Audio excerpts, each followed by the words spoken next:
Tuhan bicara buat setiap kami malam hari ini, firman yang berkuasa untuk meneguhkan, menuntun setiap jalan hidup kami.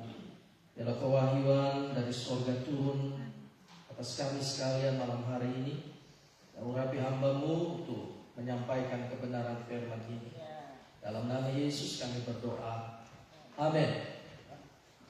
Puji Tuhan, silakan duduk. Shalom Ibu-Ibu.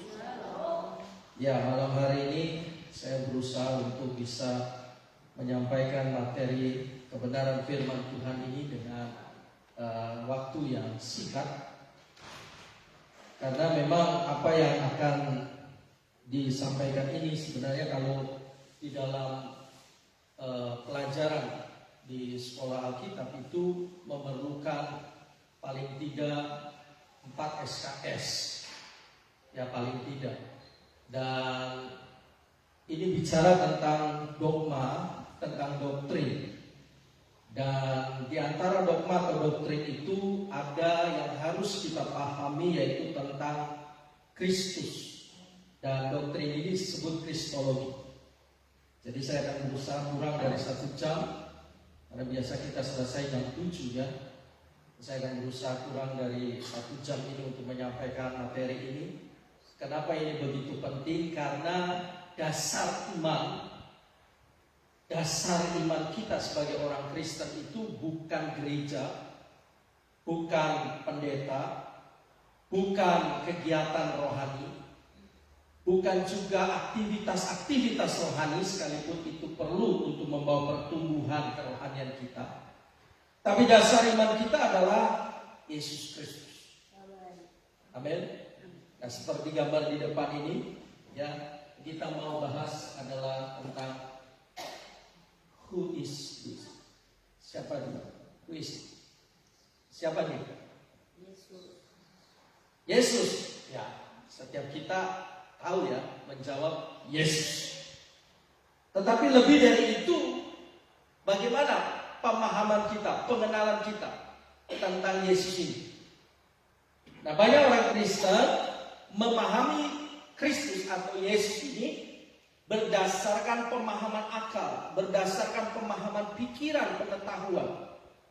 Seperti apa yang disampaikan pendeta, itulah Yesus. Jadi kalau pendetanya menyampaikan A, ya begitulah. Kalau pendetanya menyampaikan B, ya begitulah. Padahal kita harus benar-benar memahami, bukan hanya sekedar mengetahui secara akal dari khotbah-khotbah, tapi kita juga harus mengetahui, mengenal Dia dalam perjalanan iman kita lewat hubungan kita dengan Tuhan, lewat perjalanan hubungan kita dengan Tuhan. Nah, makanya kalau aktivitas hubungan dengan Tuhan itu hanya seminggu sekali, mohon maaf, mengenal Yesusnya itu pasti nggak mendalam. Kalau aktivitas kehidupan iman percayanya itu hanya seminggu sekali atau seminggu 2 kali, dia memahami siapa Tuhannya, dia berdasarkan pemahaman akalnya atau pengetahuan seperti yang disampaikan oleh khotbah pendeta.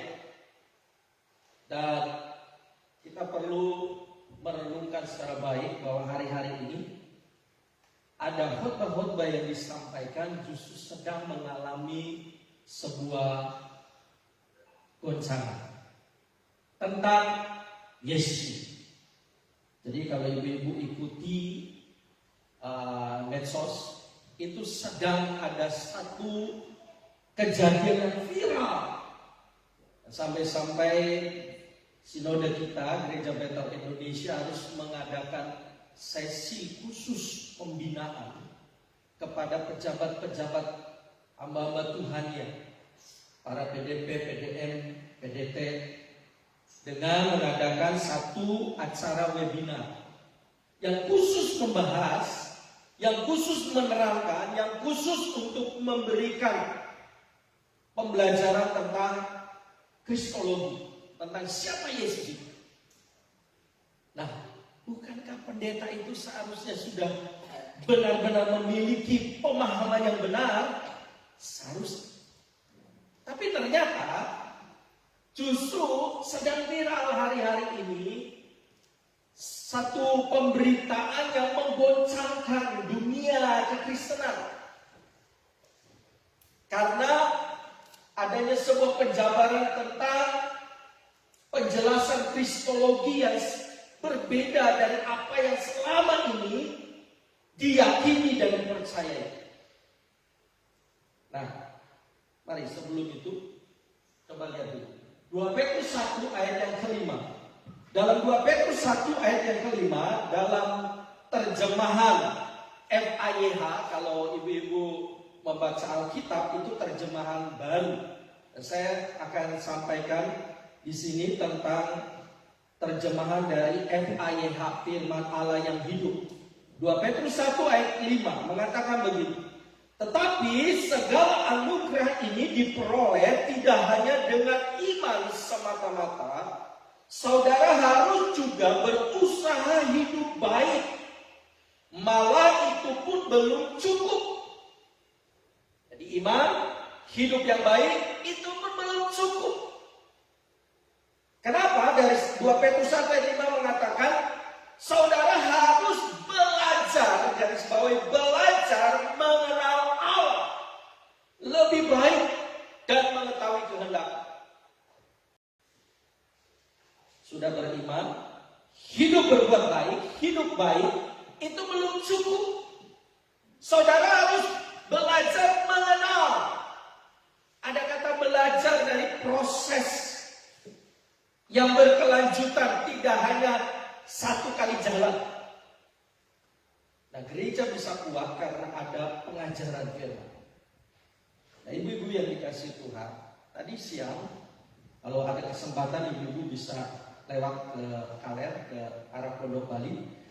Di sana ada toko bangunan Jati Barang. Tahu ya, toko bangunan Jati Barang. Nah, saya biasa sering lewat, tapi baru siang tadi saya memperhatikan ke satu pelang yang terpampang di toko bangunan Jati Barang. Biasa kan ada nama tokonya kan, terus kemudian ada iklan, gambar iklan produk bangunan itu kan. Nah, di salah satu pelang produk bangunan itu ada satu kalimat yang mengagetkan buat saya. Kenapa? Karena ketika saya lihat kalimat itu bilang, kalimat itu tulisannya adalah firman itu lebih tangguh. Firman itu lebih tangguh. Saya kaget. Ini tulisan firman, saya nggak tahu. Coba nanti Ibu Lili tanya sama Om Yohanes, ada nggak produk yang namanya firman? Saya nggak tahu firman itu nama produk barang bangunan atau sekedar tulisan atau apa. Coba kalau ibu-ibu nggak percaya, nanti besok pagi atau kalau semalam malam ini, lihat di toko Jati Barang di bagian atas yang menghadap ke arah utara. Itu ada tulisan, gede tulisannya, firman itu lebih tangguh. Kalau tidak salah tulisannya begitu. Tapi jelas kata firman itu gede. Firman itu lebih tangguh.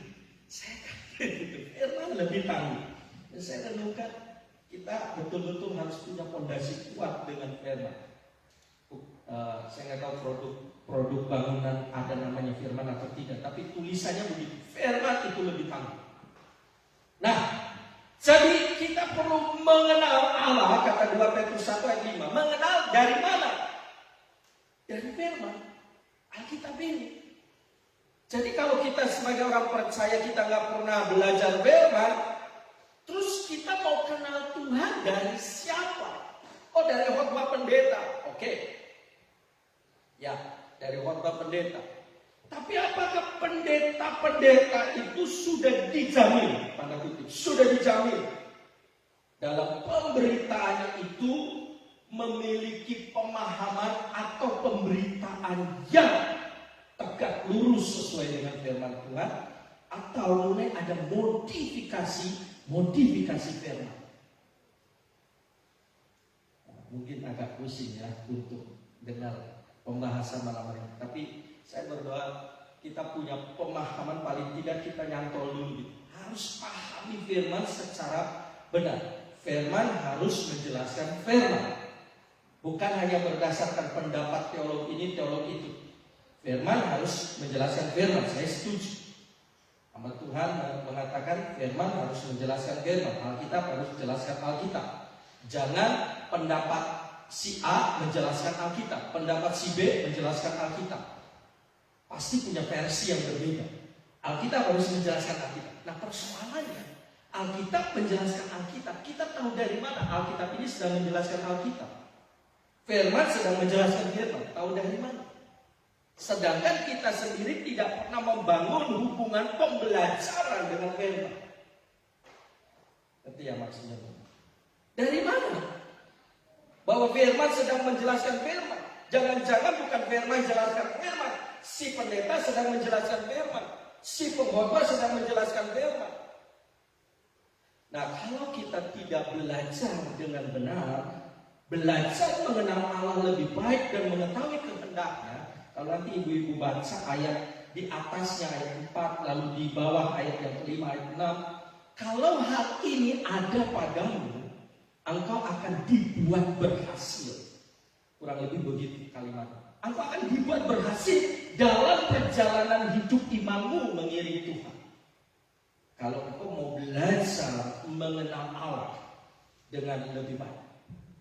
Nah, kita mau belajar ya malam hari ini. Kenapa saya perlu sampaikan ini?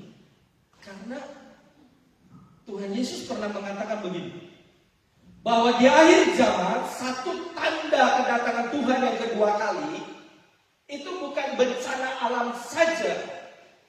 Bencana alam itu tidak lebih menakutkan daripada yang satu ini. Sekalipun bencana alam mendatangkan kerugian, oke, bisa mendatangkan kerugian materi atau juga bisa merenggut nyawa.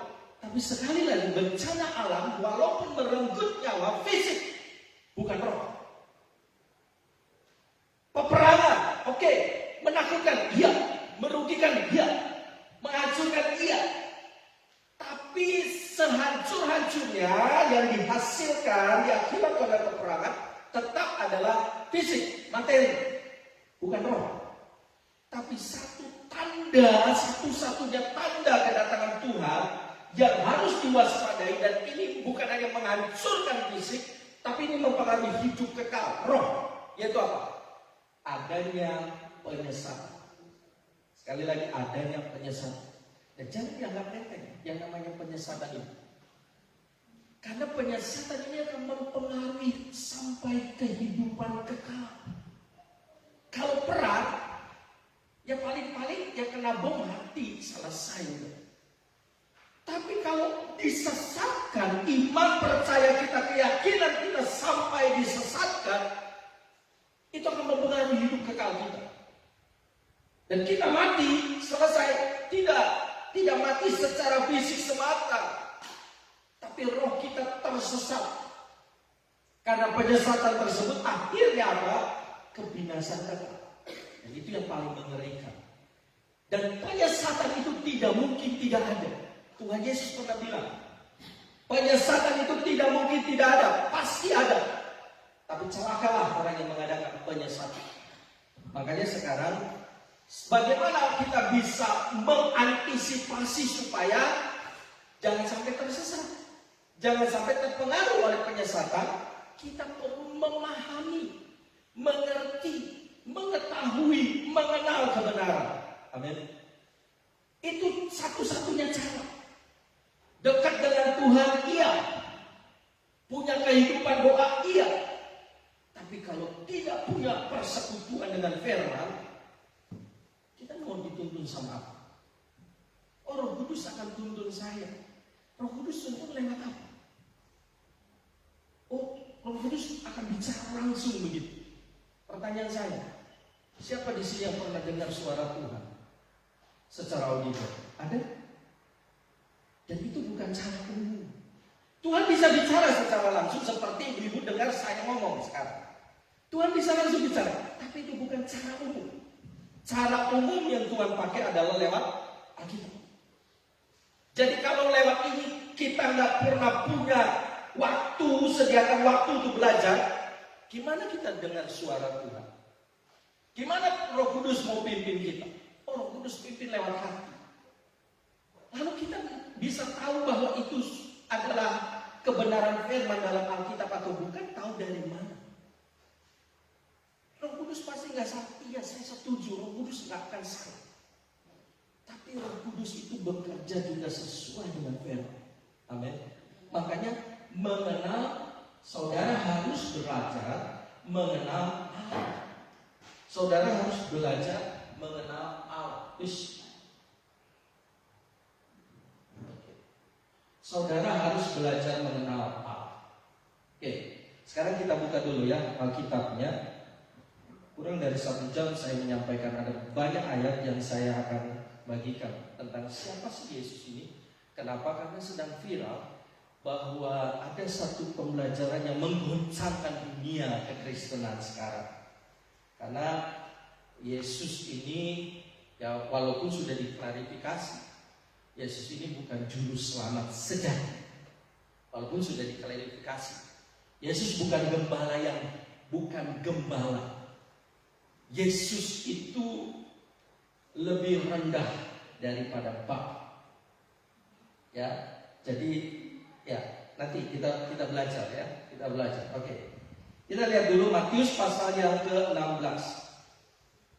Matius pasal 16.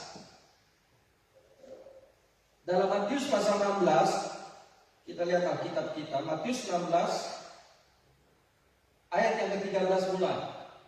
Pengakuan Petrus ayat 13. Setelah Yesus tiba di daerah Kaisaria Filipi, dia bertanya kepada murid-muridnya, kata orang, siapa anak manusia itu?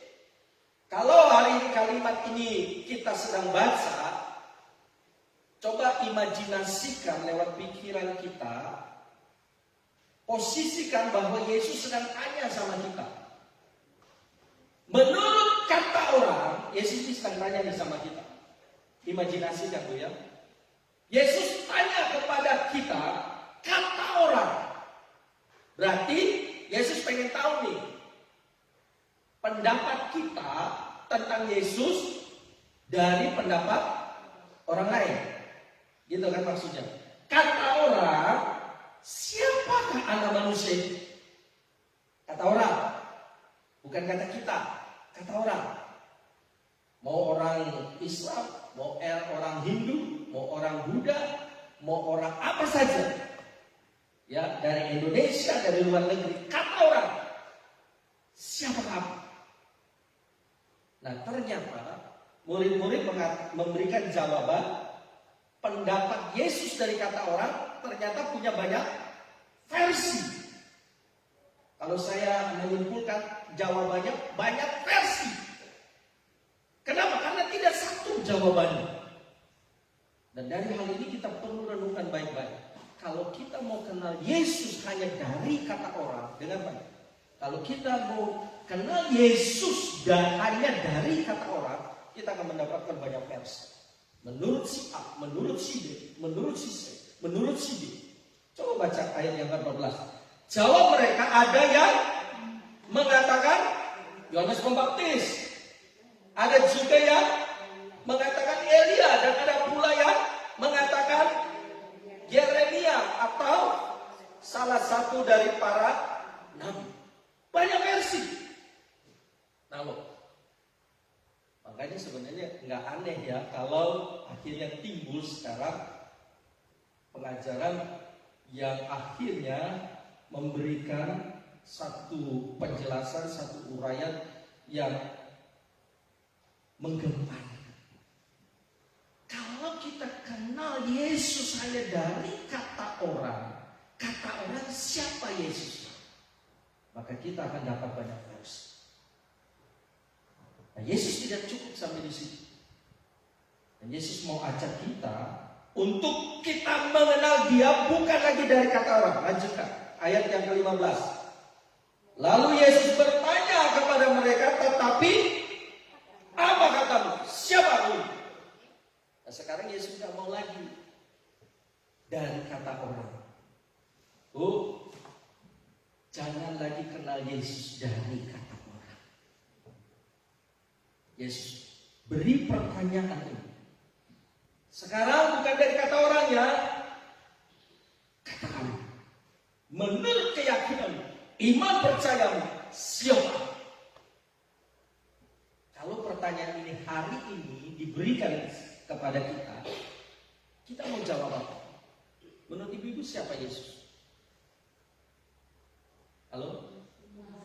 Tuhan.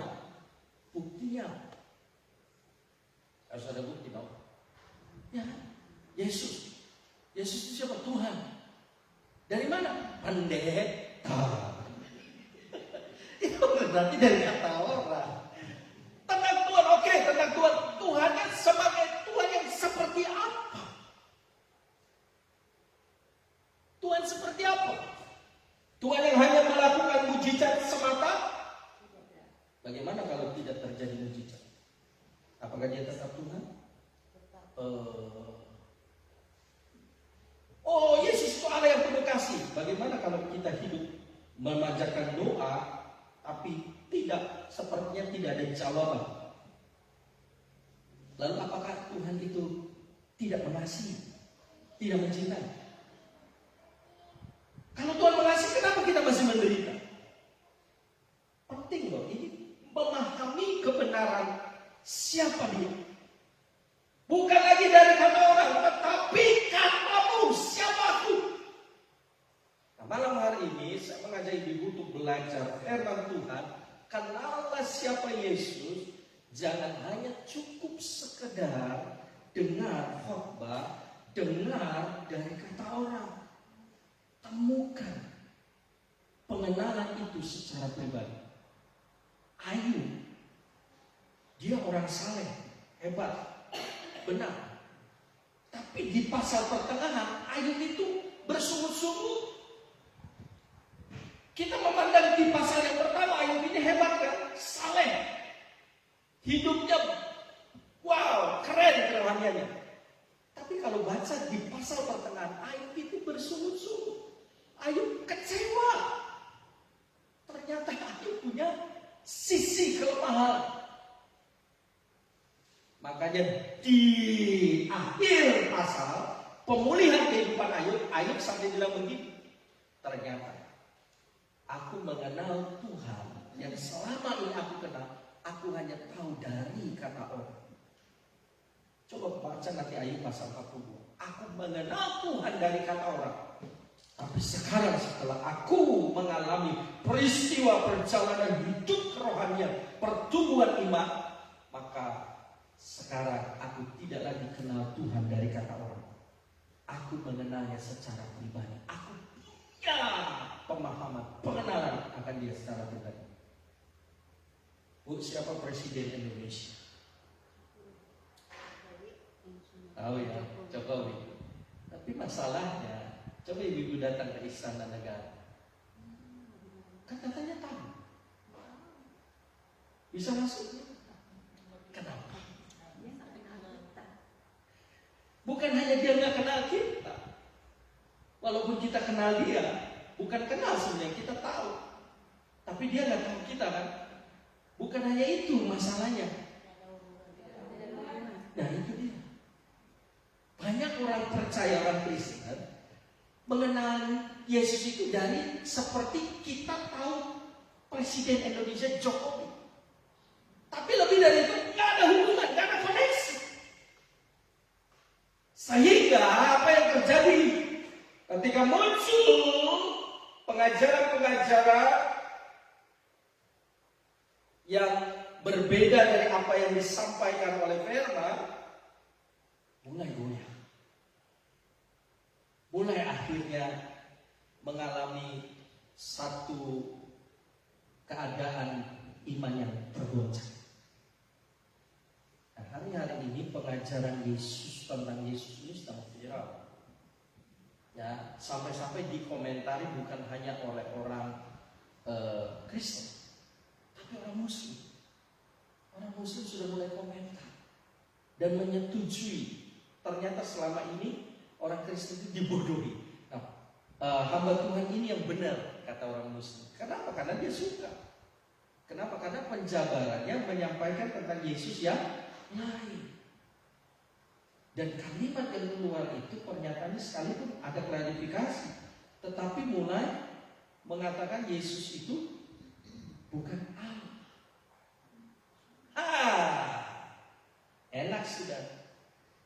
Jadi dasar bagi orang di luar kekristenan untuk hantam iman kekristenan. Kata kamu siapa? Ini penting. Oke, kita lanjutkan ya. Lukas 2 ayat 11. FIGH berkata begini, Juru Selamat yaitu Mesias Tuhan malam ini telah lahir di Bethlehem. Ini tentang siapa? Tentang Yesus. Jadi kita harus betul-betul teguh ya. Jadi kalau begitu Yesus itu siapa? Juru Selamat. Ibrani 13 ayat 20. Maka Allah damai sejahtera yang oleh darah perjanjian yang kekal telah membawa kembali dari antara orang mati Gembala Agung saudara domba, yaitu jadi Yesus siapa? Gembala Agung. Jadi kalau ada mengatakan bahwa Yesus bukan Juru Selamat, ini ayatnya. Yesus bukan Gembala Agung, ini ayatnya. Halo? Ini ayat. Jadi Yesus itu Juru Selamat. Yesus itu Gembala Agung. Saya sampaikan secara Yohanes 20 ayat 28. Sampai di Yohanes 20 ayat 28. Lalu Thomas menjawab dalam terjemahan TSI, terjemahan sehari-hari Indonesia. Lalu Thomas menjawab, ya, engkau penguasa hidupku. Kalau di terjemahan baru, Tuhan penguasa hidupku dan Allah. Jadi Yesus itu bukan hanya Tuhan, tapi dia Allah. Nah, ibu-ibu, kalau pakai bahasa Indonesia, Tuhan dengan Allah itu sama kan? Pengertiannya sama kan? Tapi dalam konteks kitab suci, Tuhan dan Allah itu pakai kata yang berbeda. Tuhan itu pakai kata kurios banyaknya. Kurios. Tapi kata Allah itu dipakai kata YHWH. Kalau sebenarnya YHWH itu ya tidak bisa juga disebut Yehova atau Yahweh sih. Karena orang Yahudi sendiri tidak tahu tentang kata Yahweh Yehova. Mereka hanya tulis dengan tulisan YHWH, penghormatan kepada Allah. Jadi kalau mau dibaca dalam bahasa Indonesia, kan nggak ada vokalnya, huruf vokalnya nggak ada, konsonan semua kan, YHWH. Kita nggak bisa sebut YHWH sebenarnya, karena kalau YHWH berarti ada vokal di situ, Y. Kalau itu kan nggak bisa disebut Y kan, H itu ada unsur A-nya di situ, harusnya apa? Jadi kalau disebut YHWH,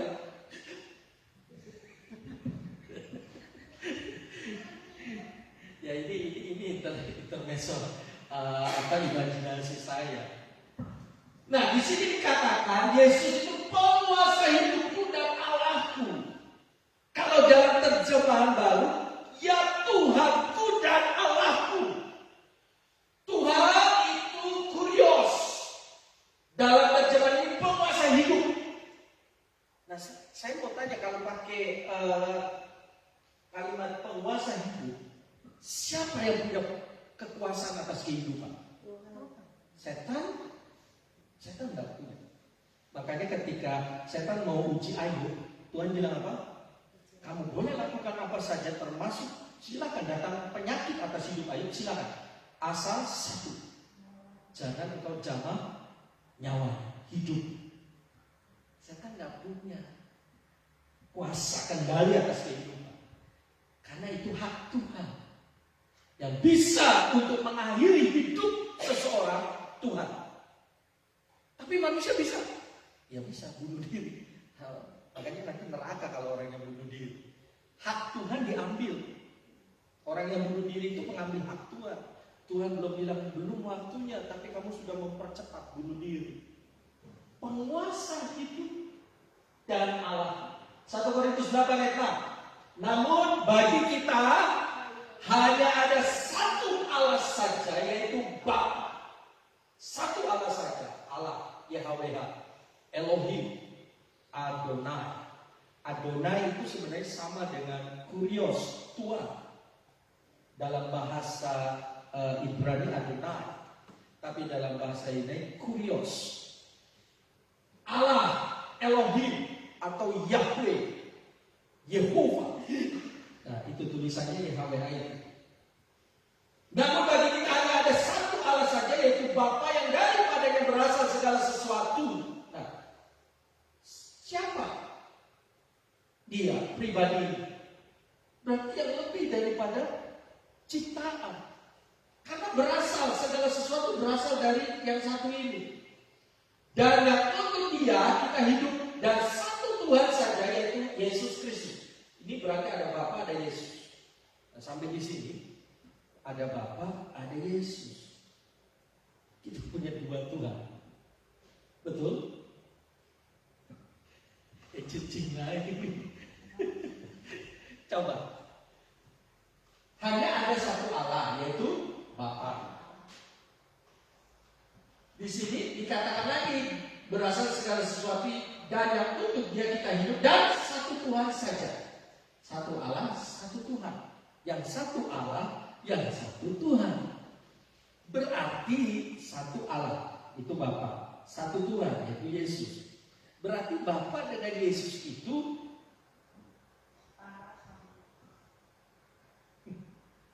berarti dua.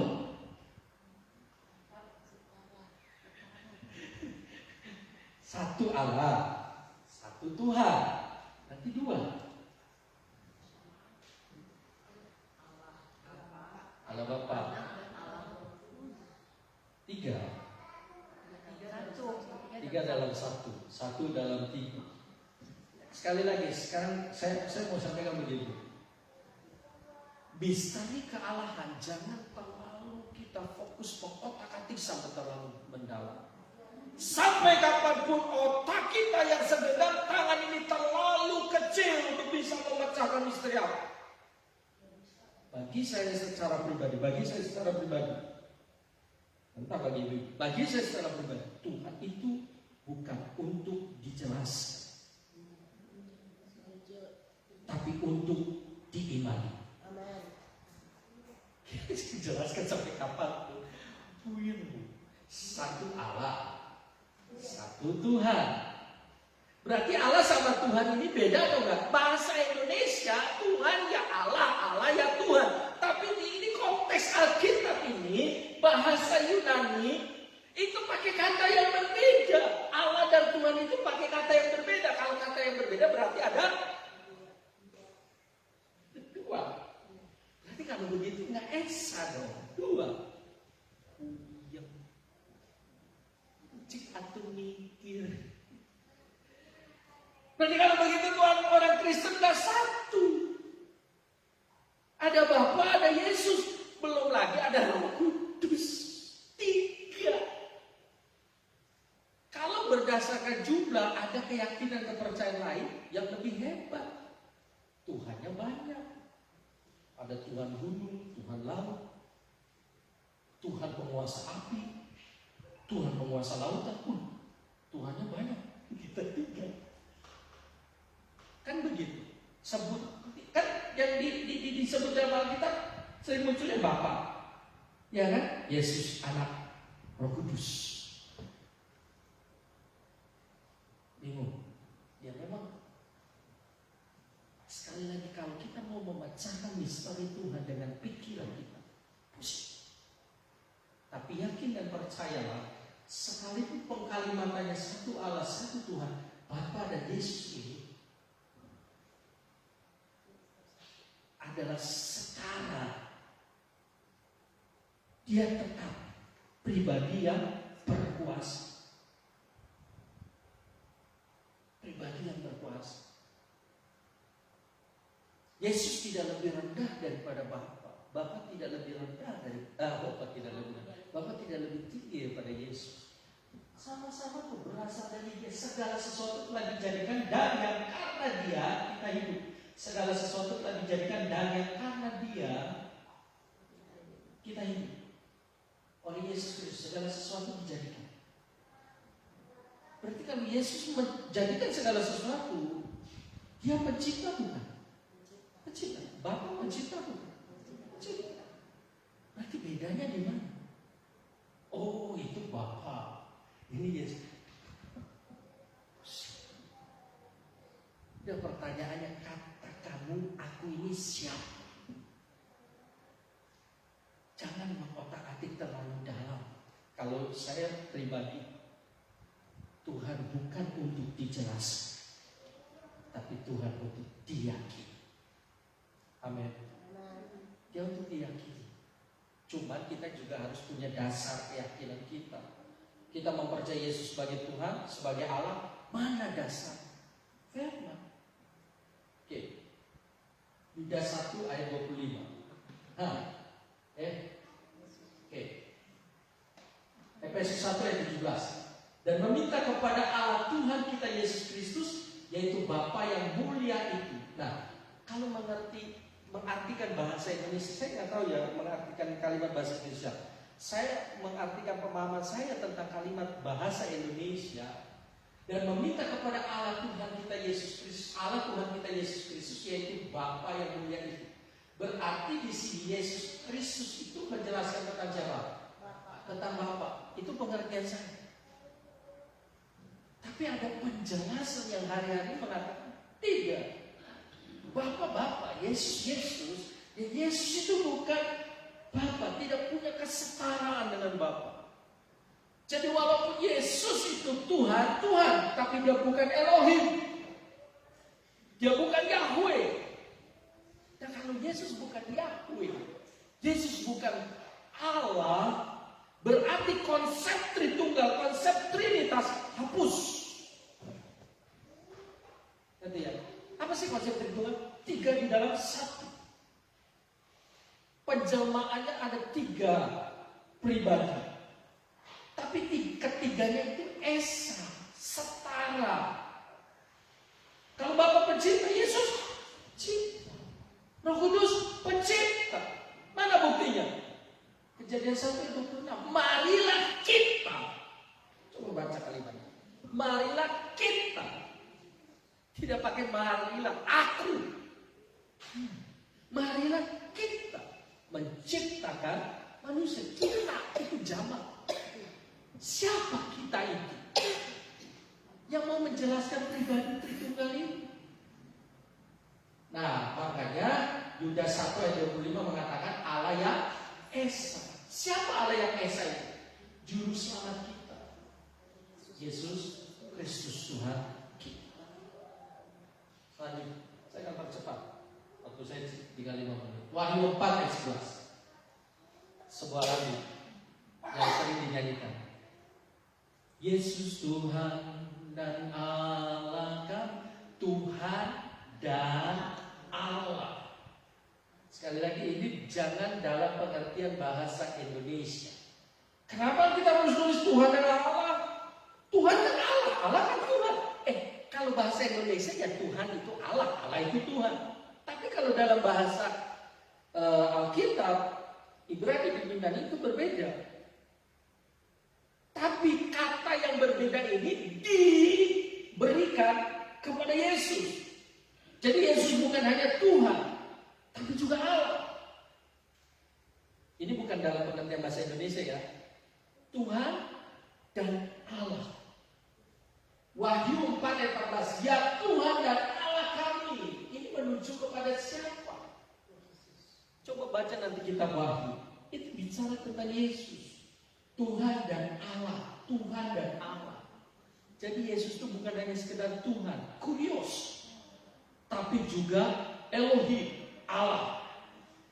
Kalau hanya sebutan Yesus hanya Tuhan, bukan Allah, berarti Yesus itu tidak setara dengan Bapa. Yesus bukan Bapa. Kalau begitu Yesus bukan Allah, kalau begitu berarti Yesus itu bukan pencipta, Yesus itu bukan penguasa. Karena dia kurios. Dia cuma Tuhan.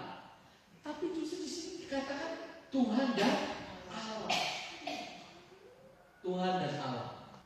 dan dipertegas, engkau telah menciptakan segala sesuatu. Siapa yang bisa menciptakan segala sesuatu kalau dia bukan Tuhan dan Allah? Nggak ada. Manusia nggak bisa menciptakan segala sesuatu. Manusia itu bukan menciptakan. Manusia itu sebenarnya bukan menciptakan. Ya, dari yang sudah ada, ya kan? Bahan-bahannya sudah tersedia, tinggal kreativitas. Tapi kalau Tuhan, memang dari yang nggak ada jadi ada. Oh, manusia kan dari yang nggak ada jadi ada. Dulu belum ada mobil, jadi mobil. Tapi bahan-bahan untuk mobil itu udah ada. Nanti ya maksudnya kan? Unsur besinya, unsur karet untuk jadi bannya itu sudah ada. Tapi kalau Tuhan menciptakan, itu karetnya belum ada, besinya belum ada, semuanya dijadikan ada. Itu bedanya. Engkau telah menciptakan segala sesuatu. Wahyu 1 ayat 8. Aku adalah Alfa dan Omega. Ada kalimat dalam Alkitab Alfa dan Omega, yang awal dan yang akhir. Saya pernah sempat dengar juga ada penyampaian Yesus itu bukan Alfa dan Omega. Waduh, saya bingung, saya prihatin sebetulnya. Kok bisa rambut seperti ini? Padahal yang menyampaikan ini bukan seorang yang biasa-biasa saja. Dia punya pemahaman dasar teologi yang mendalam. Sudah pendidikannya sudah tinggi, S3. Siapa saya? Kalau diajak berdebat ya nggak mungkin bisa menang. Jauh. S3 lawan S1. Tapi saya punya dasar keyakinan iman saya bahwa mentok-mentoknya Tuhan bukan untuk dijelaskan, Tuhan untuk diyakini. Ketika kita yakin betul tentang siapa dia, orang mau bilang apa, mau bilang Yohanes Pembaptis, Elia, Yeremia, tapi pertanyaan Yesus adalah menurut kamu, aku siapa? Aku mengenalmu secara pribadi. Itu yang jauh lebih penting. Dia Alfa dan Omega, firman Tuhan Allah, yang ada dan yang sudah ada dan yang akan datang. Ini bedanya. Dan yang ada dan yang akan datang, yang maha kuasa, Alfa dan Omega. Dia punya praeksistensi. Bedanya Yesus. Yesus betul jadi manusia, tapi kemanusiaan Yesus, ingat, tidak seperti kemanusiaan kita. Sebelum jadi manusia, Yesus sudah ada belum? Sudah. Praeksistensi dia memang ada. Dia Tuhan, dia Allah. Andrianus sekarang ada, tapi sebelum jadi Andrianus jadi apa? Nggak ada. Ibu-ibu sekarang ada, tapi sebelum ada di dunia, ibu apa? Nggak ada. Nggak ada. Tapi Yesus sebelum dia ada di dunia, dia udah ada. Udah. Dan itu yang membuktikan dia Tuhan dan Alfa dan Omega. Dia punya praeksistensi sebelum dia datang. Makanya Yesus pernah bilang apa? Yesus pernah bilang begini, sebelum Abraham ada, aku sudah ada. Orang Yahudi marah, sinting. Kalau bahasa saya, sinting. Lu orang gila ya? Umur kamu berapa? Kok bisa-bisa bilang sebelum Abraham sudah ada? Abraham itu ribuan tahun sebelum zaman Yesus datang ke dunia. Abraham sudah hidup ribuan tahun yang lalu. Tapi Yesus mengatakan sebelum Abraham ada, aku sudah ada. Orang gila. Lu sedang nego. Yesus bisa bilang begitu. Kenapa? Karena ya itu tadi, Alfa dan Omega. Terakhir, Yohanes 10 ayat 30, aku dan Bapa adalah satu. Nah, kalau dikatakan tadi ya, Bapa siapa? Yesus siapa? Aku dan Bapa satu. Satu itu setara. Kalau dikatakan Yesus itu lebih rendah daripada Bapa, lebih rendah dalam keadaan seperti apa? Karena peristiwa ketika dia datang ke dunia. Waktu dia datang ke dunia jadi manusia, iya, dia sedang menjadi manusia. Jadi nggak mungkin dong posisi manusia lebih keren, lebih hebat, lebih berkuasa daripada Allah kan? Ya iya, Yesus lebih rendah daripada Bapa. Tapi pada waktu Yesus datang ke dunia, pertanyaannya sekarang, jangan yang dulu, yang sekarang. Yesus yang sekarang itu sama nggak dengan Bapa? Allah yang Esa